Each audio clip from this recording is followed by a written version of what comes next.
here. With that, I yield back. Thank you. I now recognize the ranking member of the Subcommittee on National Security, International Development, and Monetary Policy, the gentleman from Arkansas, Mr. Hill, for 1 minute. Thank you, Madam Chair, and I want to echo the comments from my friend and Chairman Himes of the subcommittee. We thank you, Chairman Powell, for the extraordinary actions of the Board of Governors during 2020 in monetary policy and in the extraordinary facilities and using 13.3. And we also commend the Congress and the executive branch in 2020 for their fiscal response, which gave us the resources we needed to fight the pandemic and get our economy to the point it is today to open. So I agree with Chairman Himes that now it's time to look on the other side of this pandemic as we vaccinate America, as we get our businesses open, as we see state and local governments having far in excess of the tax revenues that they anticipated and people getting back to work. How do we safely open this economy, get those jobs available for those 10 million Americans still seeking employment? And I look forward to your testimony today. I yield back, Madam Chair. The gentleman from Arkansas, Mr. Hill, is now recognized for 5 minutes. Thank you, Madam Chair. Chairman Powell, it's great to see you. Thanks for your time on Capitol Hill this week. And we do appreciate, as everyone has said, your extraordinary leadership and the Board of Governors during this tough past year. Since last March, the Fed has purchased more than $1.8 trillion of U.S. Treasury securities. And last week, you reiterated, as you did yesterday in the Senate, that the Fed remains patiently accommodative in its monetary policy position. But this extraordinary amount of accommodation is now coupled with the decision that the Treasury has recently announced, Chair Yellen, that they are planning on drawing down their cash account they hold at the Fed by almost $1 trillion, which would inject that directly into the economy. My question, Chairman Powell, is, has Secretary Yellen discussed with you drawing down the Treasury account? As a matter of long practice, I don't discuss my private conversations with elected representatives or with the Treasury Secretary. But of course, we're well aware, there's an ongoing staff level dialogue, about between Treasury and the Fed and the New York Fed about the Treasury General account and what the plans are for that. So we're well aware of it.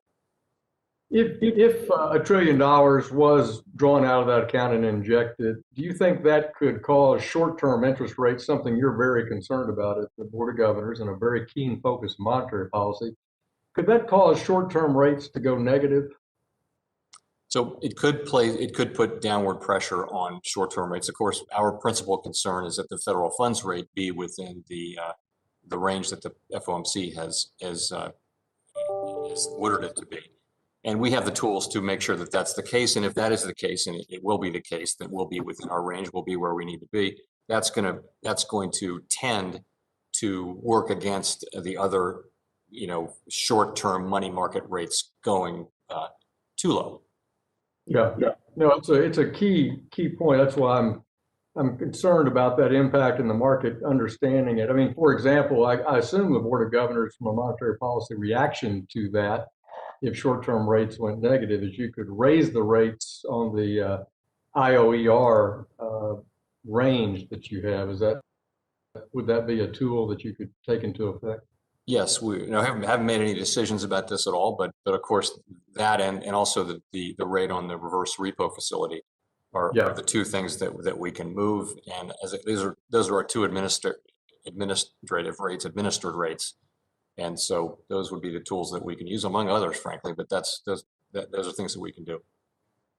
Well, certainly in light of what Ann Wagner asked about a few minutes ago on the supplemental leverage ratio, these things kind of come together in the banking system, and managing those expectations, either the level of short-term rates or the dislocation in rates and the Fed's reaction to it, or that kind of cash coming out into the banking system and thus aggravating that supplemental leverage ratio. These are important issues, and I would encourage the board to consider action sooner rather than later because of that March 31 date.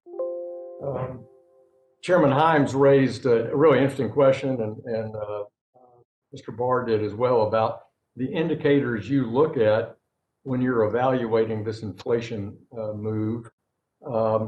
We've mentioned raw commodity index, I think other members have mentioned that it's up 18% year over year. Gold is up 15% year over year. But the one I always watch, and we saw it come into play in the run up to the last financial crisis, is residential real estate. As you know, 24% of the CPI is an imputed rent that the Bureau of Labor Statistics uses. I've never bought it. I don't know if you've ever bought it, but it's up about 3% right now. But if you look at the prices of existing homes, I think they're up 12. New home prices are up 8%.